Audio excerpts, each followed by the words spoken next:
को पेपर में question attempt करते हैं, फ्रेम करते हैं लॉन्ग आंसर्स को, तो it is going to help you a lot. यानी कि जो आधा 1-1.5 नंबर टीचर काट लेते हैं वो नहीं कटेगा। स्टोरी राइटिंग नहीं करनी है, आपको इंपॉर्टेंट पॉइंट्स को हाईलाइट करना है और सबसे इंपॉर्टेंट चीज है आपको इंट्रोड्यूस और कंक्लूड करना नहीं भूलना है। उस बच्चे को फुल मार्क्स मिलेंगे, यानी कि पूरे 2.5 नंबर आपको इस क्वेश्चन में, इस वाले क्वेश्चन में मिल जाएंगे। ठीक है, तो आप देखो यहाँ पर टेबल बनाने के लिए क्वेश्चन में नहीं बोला। हाय बच्चों, वेलकम टू एनसीईआरटी नीट अड्डा। मेरा नाम है Bharti and I am your biology educator. आज के इस वीडियो में मैं आपको एक बहुत इंपॉर्टेंट और एक बहुत बड़ा सीक्रेट बताने वाली हूँ। सीक्रेट ये है कि आप लोग किस तरह से लॉन्ग आंसर्स अटेम्प्ट करें, क्योंकि ये वो पोर्शन है जहां पर टीचर्स आपके एक आधा नंबर तो हमेशा काट ही देते हैं। तो ऐसा क्या लिखना है, किस तरीके से लिखना है, किस फॉर्मेट में लिखना है, किस तरह से आंसर फ्रेम करना है, ये सब मैं आज आपको इस पर्टिकुलर सेशन में बताने वाली हूं। तो ये पूरा सेशन देखना, ज्यादा लंबा नहीं होने वाला।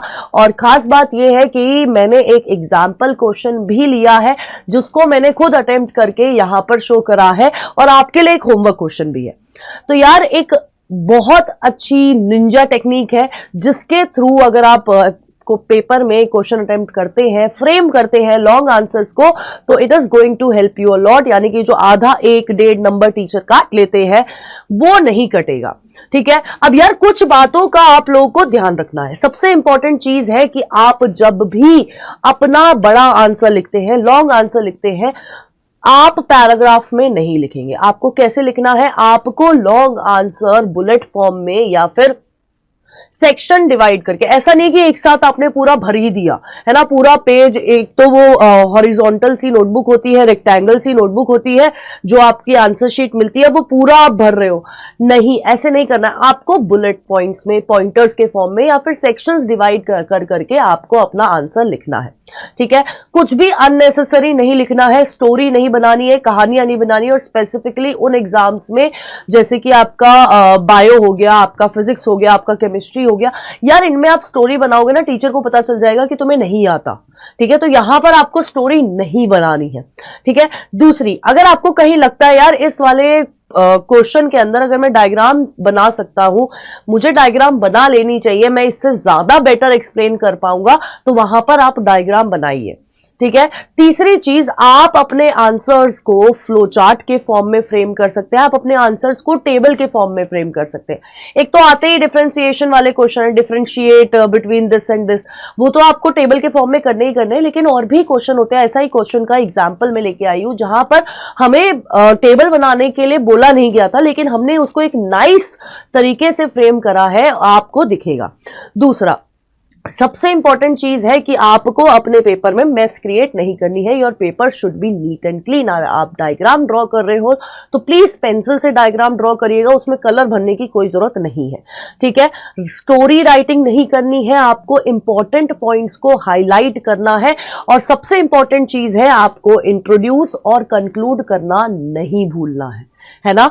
तो यार ये कुछ इंपॉर्टेंट पॉइंट है जो आपको अपने, जब आप आंसर राइटिंग कर रहे हो तो आपको वो चीज याद रखनी चाहिए। अब फॉर एग्जांपल ये आपका क्वेश्चन है बायोलॉजी का। क्वेश्चन में पूछा है draw diagrammatic sectional view of ovary of human female and label the following. आपको लेबल करने के लिए बोला गया है blood vessel, primary follicle, tertiary follicle और ओवम। ठीक है, ये है इसका फर्स्ट पार्ट और 1 2 3 4 ये लेबल करना है आपको। नेक्स्ट पूछा गया है at which stage of life are primary follicles are formed in human.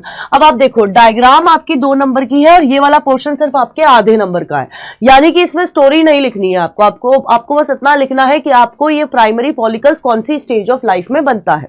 ठीक है, explain the event both hormonal and structural that occur at the time of ovulation. Ovulation के टाइम पे कौन सा इवेंट अकर हो रहा है और कब तक, जब तक दूसरी मेंस्ट्रुअल साइकिल स्टार्ट नहीं हो जाती तब तक क्या क्या स्ट्रक्चरल चेंजेस देखने को मिलेंगे और क्या क्या हार्मोनल चेंजेस देखने को मिलेंगे। ये आपका 2.5 नंबर का क्वेश्चन है। अब आपको इसको अटेम्प्ट कैसे करना है, सबसे पहले तो आप लोगों को ये वाला डायग्राम बनाना है जो आपका है, ठीक है। यहां पर आपने ब्लड वेसल्स मार्क कर दी, प्राइमरी फॉलिकल, टर्शरी फॉलिकल और आपका ओवम मार्क्ड है यहां पर, ठीक है। और इस डायग्राम को आपको कैसे बनाना है, पेंसिल से बनाना है, ठीक है। 2 नंबर आपको यहां पर मिल गए, 2 नंबर आपको यहां पर मिल गए। आप और क्या कर सकते हैं, और क्या कर सकते हैं, देखो यहां पर 1 2 3 4 ऐसे करके लेबल हुआ है, आप यहां पर भी 1 2 3 और 4 इस तरह से आप लेबल कर सकते हो और नाम लिख सकते हो, ठीक है। नीचे आपको जरूर लिखना है स्ट्रक्चर ऑफ ओवरी, आपको लिखना पड़ेगा सेक्शनल व्यू ऑफ ओवरी, आपको लिखना पड़ेगा, ठीक है। नेक्स्ट अगर हम बोलेंगे कि फॉलिकल्स कहां बन रहे हैं, प्राइमरी फॉलिकल्स कहां बनते हैं, primary follicles are formed at the foetal stage in human female. अब आपको ये फीटल स्टेज को अंडरलाइन करना है, बिकॉज ये वो मेन पॉइंट है जो आप टीचर को दिखाना चाहते हो कि भैया मुझे आंसर आता है, मैं घुमा नहीं रहा हूं, ठीक है। तीसरा जो आपका था कि आपको स्ट्रक्चरल और हार्मोनल इवेंट्स बताने हैं ओव्यूलेशन के टाइम पे, पोस्ट ओव्यूलेशन पे, और जब आपकी नई मेंस्ट्रुअल साइकिल शुरू हो रही है। तो आप इस तरह से एक टेबल टैबुलर फॉर्म में अपना आंसर लिख सकते हैं। अब आप ये आंसर देखो, और अगर आप ये ऐसे लाइन बाय लाइन लिखते रहते, वो आंसर देखते, तो टीचर का क्या ध्यान जाएगा, जिसने इस तरह से आंसर लिखा होगा ना उस बच्चे को फुल मार्क्स मिलेंगे, यानी कि पूरे 2.5 नंबर आपको इस क्वेश्चन में, इस वाले पोर्शन में मिल जाएंगे, ठीक है। तो आप देखो यहां पर टेबल बनाने की के लिए क्वेश्चन में नहीं बोला, लेकिन हमें पता था कि यार मेरे पास 3 पार्ट्स है, तीनों पार्ट्स के मुझे स्ट्रक्चरल इवेंट्स बताने हैं और तीनों पार्ट्स के मुझे हार्मोनल इवेंट्स बताने हैं। तो मैं इस तरह से अपना क्वेश्चन अटेम्प्ट करूंगी कि यार अब टीचर को एक मौका नहीं दूंगी कि यार मेरे मार्क्स काट ले। अब टीचर इस क्वेश्चन में ना आधे नंबर काटेगा ना 1 नंबर काटेगा, कुछ भी नंबर नहीं काटने वाला है। और आपको ये चीज याद रखनी है, क्योंकि आप लोग क्या करते हो, बहुत मेस्ड अप कर देते हो सारी चीजें, है ना, लिखते ही जाते हो, ये नहीं करना है, ठीक है। तो आप लोगों को बहुत ध्यान से इस तरह से आप अपने क्वेश्चंस को फ्रेम कर सकते हैं, ठीक है। And this is your homework question जो आप अटेम्प्ट कर सकते हैं, and you can mail me over here.